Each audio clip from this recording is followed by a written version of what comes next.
And when you truly notice that a flower exists in complete stillness, it not only is still inside, you almost sense that it's surrounded also by stillness, a field of stillness, everything in nature. And it's beautiful. It's alive, but it's not noisy. So the noticing of that dimension is the spaciousness that is around the content in your life. And I've only given the example of the flower so far, but you will see that it applies to all the content in your life, to all your experiences. They happen. Let's now shift from the flower to a traffic jam. You're sitting in a car, stress. You need to be there, but you're not moving.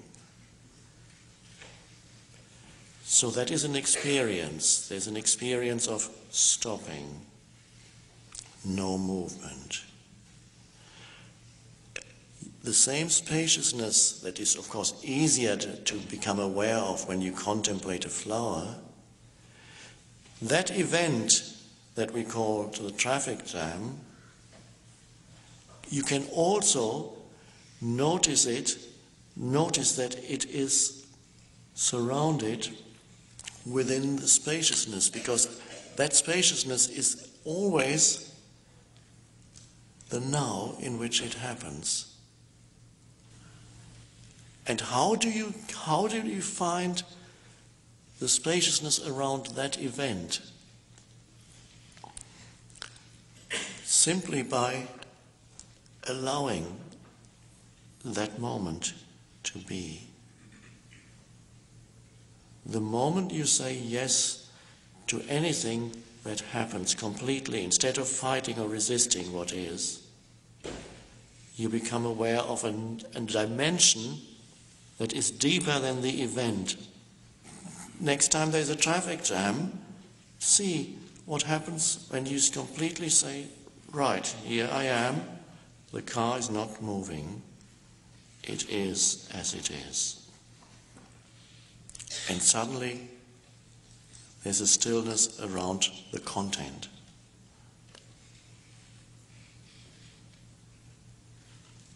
And then your next practice will be an emotion arising, anger arising. Maybe you didn't catch the traffic jam in time, so you became angry. Anger comes up. And here too, you can allow that, say, there's anger, here it is. Anger has a lot of energy to it. It is as it is. There's the energy that we call anger, trapped energy, like something trying to get out. It is as it is. No, it's not so easy here. It's easier to see the spaciousness, the silence around a flower than the silence and spaciousness around anger. But the same principle is at work. You can, anything that you allow, any form that arises, that you do not resist because you see the futility of resisting a form that has arisen. It is. What can you do? Of course you can, then action is possible, but in the meantime it is. So whatever arises in the now is completely accepted, and through that a deeper dimension suddenly reveals itself to you. And that I sometimes call the spaciousness around things, the spaciousness around whatever the content is. Nothing can happen outside that field of now. Mostly people are not aware of the field. They are only aware of what happens in the field. Not only are they aware of what happens in the field, they are identified with what happens in the field of now, and they react to what happens in the field of now in their search for a self. In their search for a self, whatever arises in the field of now, they cling to or they run away from.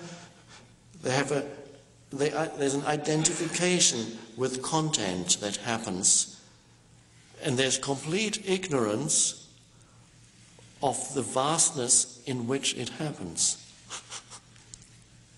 So you get trapped in form, and by reacting to every form that arises in the now, your own form identity gets stronger. The illusion that you are this psychological form with its story and this physical form gets stronger with every reaction to another form that arises. This is the secret of life, the mystery. When you see that, how that operates, and then you can see why the self needs the reactivity for its continued life.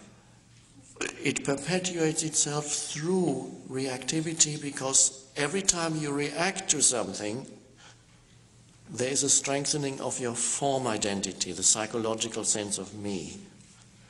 You can see it, how the me loves discussions, how the me loves to be right, and so you react to this person's opinion.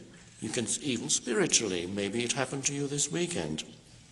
Somebody gave an opinion, and there was a reaction saying, no, you're wrong, I know better. Maybe you do, but there's a self-seeking there, and there's a strong energy behind it, the reactivity. So most people go through life in that mode of reactivity. And whatever arises in the now, they react to, and most of the time it's a no. A form arises, and there's a subtle turning away from it. So to see that is the beginning of freedom. And then you see the miracle that happens when whatever form arises, it is not resisted. It's allowed. And that form could be an event, an external event. It could be a thought that comes in, or an emotion that goes through you. It's simply allowed to be, because what's the point in saying no if it is? It's allowed. And there it is. That is the key word. Allowed means you're no longer a reactive entity. It doesn't mean that you cannot respond to what, if action is required, you respond, but not react. React is the conditioning is playing itself out. The self is strengthening itself through the reaction. Response is action arises that is totally right for this situation, but it doesn't come unless you first say yes, and then action comes. There's enormous power in that yes. It is the power of life itself, the power of consciousness itself that is there. The moment you say yes to life, then the power of life is there and flows through you.